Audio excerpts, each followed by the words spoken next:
The current day Russian troops have launched an airstrike on the Azot chemical plant in Sievierodonetsk. Nitric acid tank exploded. This was announced by the head of Luhansk Regional Military Administration, Serhiy Haidai. This plant is the third largest producer of ammonia in Ukraine and one of the largest chemical enterprises in Europe. The head of Luhansk Regional Military Administration, Serhiy Haidai, says that the Russian military are conducting an assault and consolidating itself in the center of Sievierodonetsk. According to him, the Russian army continues to destroy infrastructure and industrial facilities in the region. During the day, the enemy has fired artillery at the Poltava plant in Lysychansk, where several rooms have been damaged. The destruction of the housing stock continues. Haidai said that during the day, the Russian military had destroyed 6 houses and an art school in Hirske. A total of 25 residential buildings in the region have been damaged this day.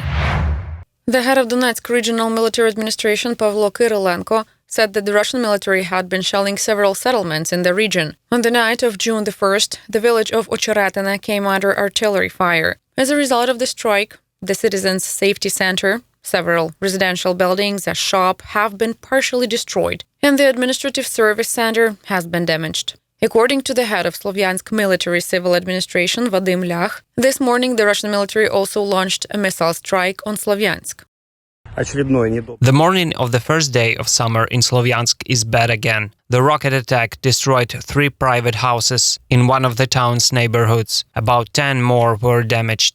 In total, according to the head of Donetsk Regional Military Administration, Pavlo Kyrylenko, the Russian military killed 4 civilians in the region during the day. 3 in Slovyansk and 1 in Raihorodok. Another 7 civilians were injured.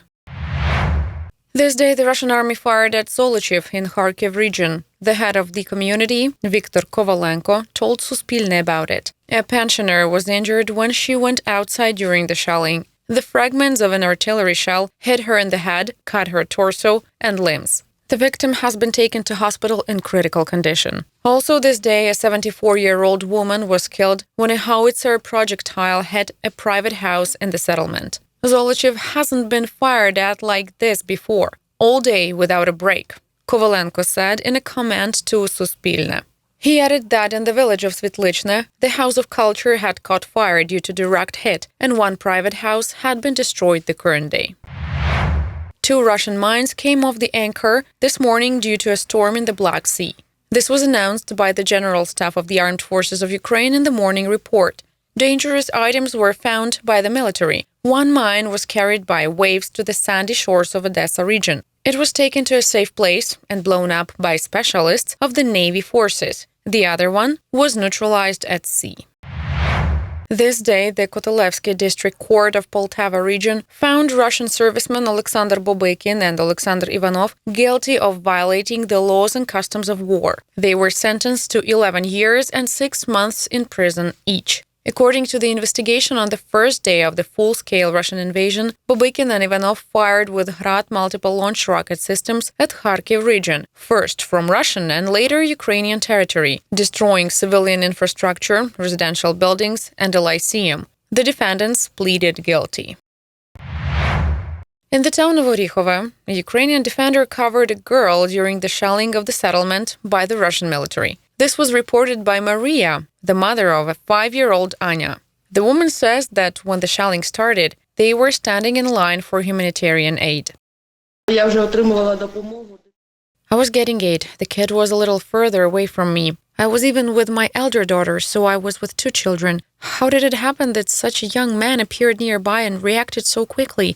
He covered my Anya with himself, grabbed her in his arms. The rescuer is a 22-year-old serviceman with a call sign Muhomor, which means fly agaric. The man says he just finished his service in December last year. After a full-scale Russian invasion, he immediately went to the military enlistment office. I came by chance to acquaintances. I did some planned stuff, went outside and heard the sounds of air raids or something like that. I decided to take everyone inside. Anya remained outside. I took her away, ran into the building, covered with myself. The shelling stopped. We were probably lying there for 3 minutes, so it stopped. I gave Anya to her mother and went outside, where I saw a wounded man. We put the injured in a vehicle and took him to the hospital. The event took place on May the 10th. Immediately after the shelling stopped, the woman and her children ran home. Muhomor decided to find them and turned to the local authorities, who made a post asking to help in finding the family. First, one sister called me, then another one telling we were looked for. We also told our relatives that we had come under fire and that the military man had saved us. Everyone started calling me, saying that it was probably us whom they were looking for on Facebook. Then we got in touch, as first one sister, then the other gave our contacts. Then I found the rescuer's Facebook page myself, wrote him a message, and we arranged a meeting with him.